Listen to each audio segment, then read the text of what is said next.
Each quarter, I co-facilitate one or two structured networking sessions with several women of color. These are audiences of 50 to 100 people. And after those sessions, I find myself with a few networking calls on my calendar. It's individuals who want to follow up with me one-on-one to learn more about me and my work. And so I recently was on a call with someone who found me in this way, and she is a recent college grad. Let me just call her Danielle for short. So Danielle came to me and was asking me more about what I do. And she also was asking me some questions about graduate school. As a recent college grad, she was thinking that the PhD was the obvious next step. She wanted the funding, she wanted the prestige, she wanted the credentials, and she assumed that getting a PhD credential would translate into job security.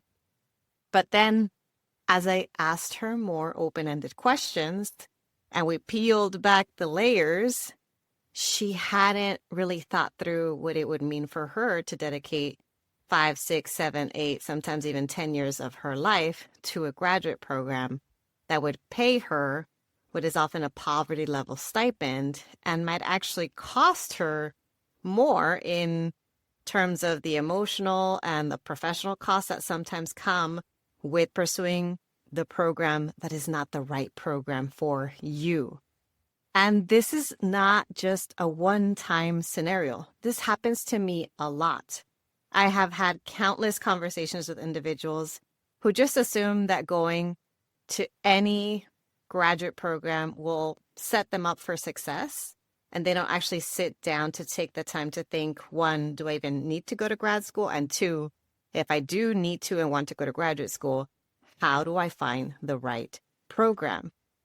That's what we're going to be talking about today. We're going to be talking about what to do if you've decided to go to graduate school and you want to make sure you find the right graduate program. How do you choose the right program?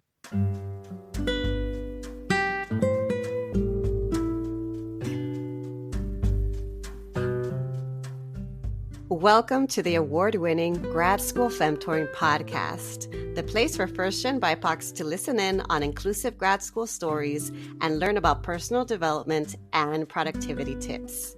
This is Doctora Yvette Martinez-Vu, a certified coach, consultant, and author, and I will be serving as your Femtor, providing you with insider knowledge to help you reach your personal and professional goals.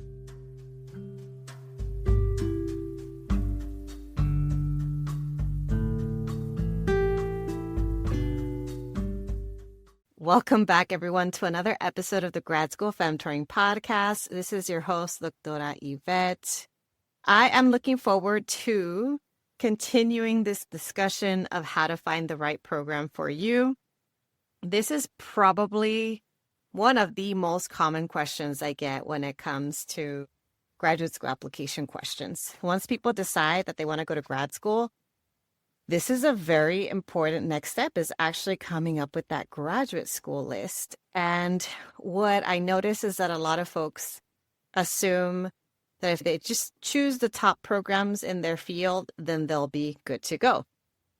And if that doesn't work, sometimes they'll just assume, oh, I'll just go to any program that's close by. And unfortunately, very few people actually take the time to research the programs and take the time to understand what their needs are and what even is the reason why you're thinking of going to grad school to begin with. What is your long-term goal? And is this program gonna equip you with the tools, with the skills, and with the network to reach those goals? So I'm gonna share with you a couple of different areas or dimensions of program fit that you can consider to help you to find these programs. So the first one that comes up that is incredibly important is this question of quote unquote academic fit.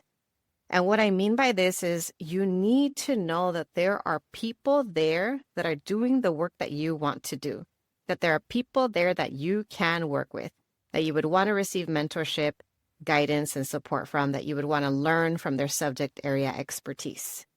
So you need to ask yourself, do the faculty align with my research interests and my goals? Are there going to be research opportunities that are going to work for me? And if it's not a PhD program, then you could ask yourself, still, do the faculty align with what I want to do? And are there professional opportunities that work for the career I'm interested in? Why am I prioritizing this? Because, like I said earlier, a lot of folks just focus on the ranking of a program and they don't actually sit down to look at the faculty profiles. And then when they do look at the faculty profiles, a little bit too late, they realize, oh no, this is actually not the best program for me. There's no one here doing what I want to do. So keep that in mind. Identify 2 to 3 professors whose work excites you. And an extra tip is to reach out to them so you can book meetings to learn more about their work, to learn if they're accepting students, and to find out what they're looking for in prospective applicants. The second dimension of program fit that I want to emphasize is what comes up as a very important dimension for first-gen and low-income students, and that is funding. And the question here that you want to ask yourself is, can I afford to attend and live while in this program? And so those are 2 separate parts of that question. Can you afford to go there based on the funding that they provide you? And can you also afford to live there based on the cost of living of that area? And I say this because a lot of people assume, oh, if I get full funding, then I will be okay. And unfortunately, full funding still is often not enough to survive if you're living in it's still not enough to survive if you're living in an area with a very high cost of living. So that means you might still have to take on part-time or full-time work to make ends meet while completing a graduate degree. So funding is a big question. Keep in mind that there are hidden costs even if you get full funding. And how do you find out if they offer you funding? You have to talk to people. So the tip here is to reach out to graduate students in some of the programs you're interested in and ask them more about what funding looks like in their program. Now, another dimension that's really, really important, especially for my BIPOC listeners, is the question of identity-affirming environment. Is this a place where I will be embraced, where I will feel like I belong, where I will be able to show up as my full self? Am I going to be physically and psychologically safe here? How do you determine this? You have to look beyond the graduate program to that campus to see, do they have affinity groups?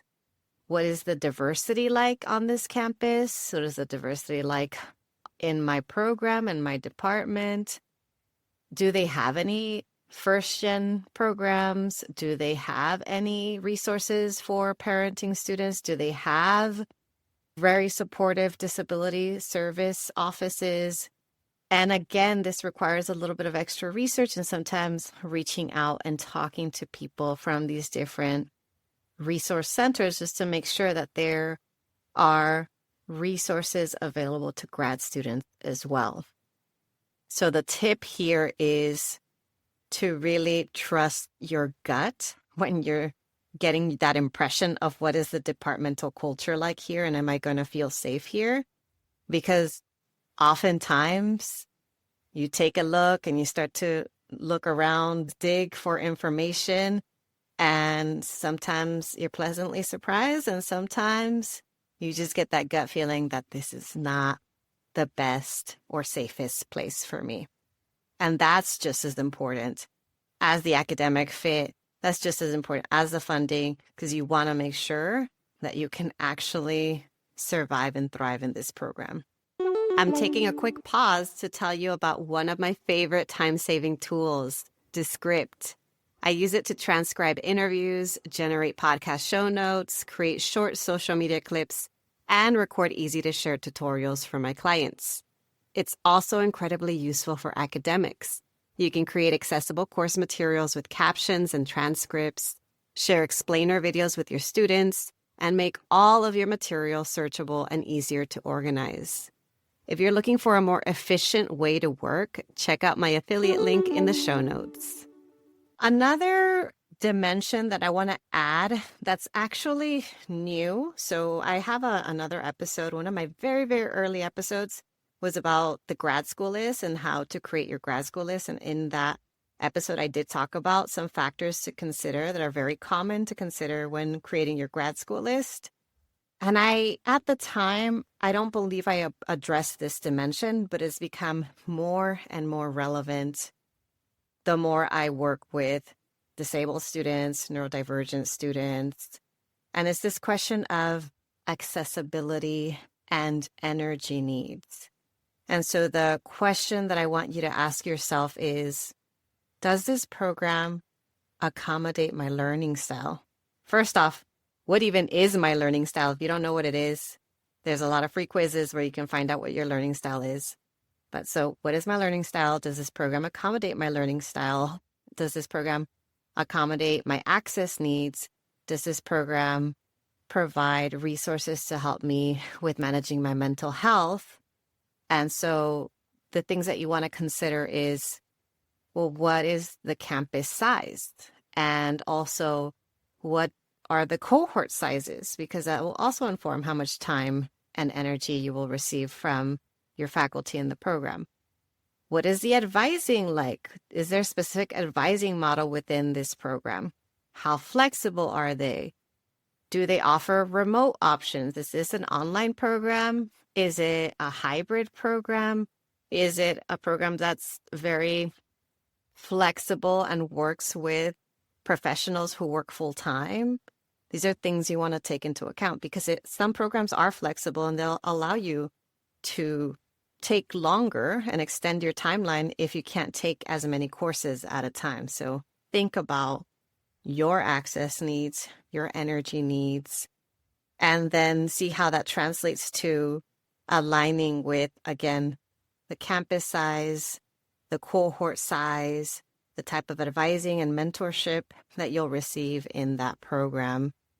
And other things to even consider are, am I going to need to commute? Because that also takes up a lot of time and energy. What are my caregiving responsibilities? Do they offer scholarships for childcare? Have they worked with students who have had your type of disability or who have had chronic health conditions? And if so, how have they supported them? And this is a question of how comfortable you are with reaching out to students. I recommend talking to grad students.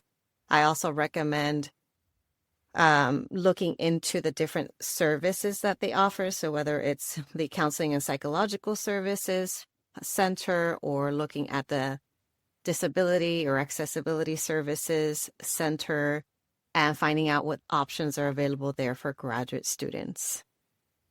Now, the last component that I want to emphasize today is this question of personal and professional alignment. And by this, I mean, is this program going to help you to pursue the career in life that you want, not just the one that academia expects you to pursue? So this is a big question of, is this program actually going to equip me, again, with the skills and the knowledge and the network that I need for my career, for the career and life that I want? How do you assess this? Well, first, you have to get clear on what you want. So you have to get clear on what your long-term goals are. You also have to get clear on what your values are. And you have to get clear on what thriving will look like for you once you're done with this program. And then from there, you want to see, okay, so if I'm someone who values service, work, and teaching, is this program going to put me on this teaching track? Is there a teaching credential that I can get? Is there a certain set of courses that I can take related to this? Is there a special internship? So figuring out what your needs are. And then again, does this program provide opportunities that are going to meet your personal and professional needs. Now, all of this to say that there is no perfect graduate program. And at the end of the day, you need to discover and identify what your needs and non-negotiables are, especially the non-negotiables, because if they are non-negotiables, then this is something that you're unwilling to compromise on. And so you can find programs that can meet your non-negotiables and that can meet your needs. Even though it's not easy, even though it's more work, it's worth it because you're going to be investing a lot of time and energy and money into this graduate program. So once again, just to remind you, the 5 core dimensions were academic fit. Do they have faculty, research, and professional opportunities that align with my interests and goals? Funding and structure. Can I afford to attend and live in this place while in this program? Identity-affirming environment. Can I imagine showing up as my full self and belonging in this place? Accessibility and energy needs. Does this program accommodate my learning style, my access needs, and my mental health?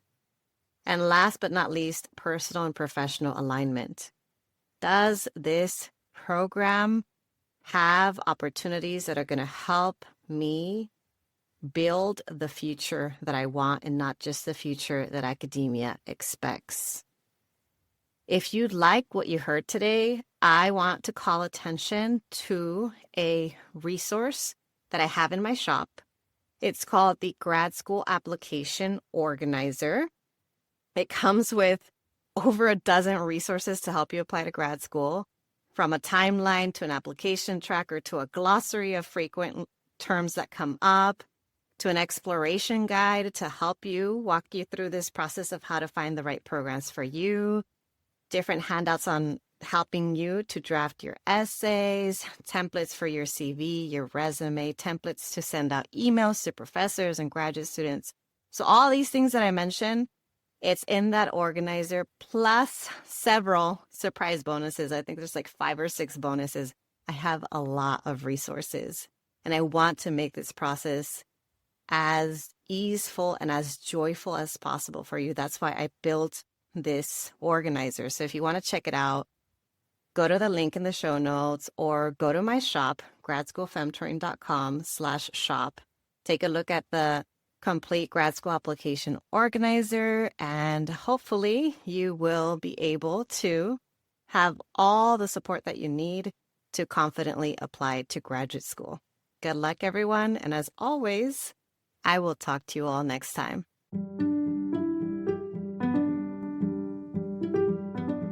Thanks so much for listening. If you liked what you heard, here are 3 ways you can support the show. The first is to make sure you're subscribed and leave a review on Apple Podcasts. The second way is to get your copy of my free resource kit linked in my show notes. This kit includes tools, worksheets, and podcast playlists on all things grad school, productivity, and personal development. The third way to support my show is to follow me on social media. You can find me on Instagram with the handle @Grad School Femtoring and on LinkedIn by searching my name. Thanks again for listening, and until next time.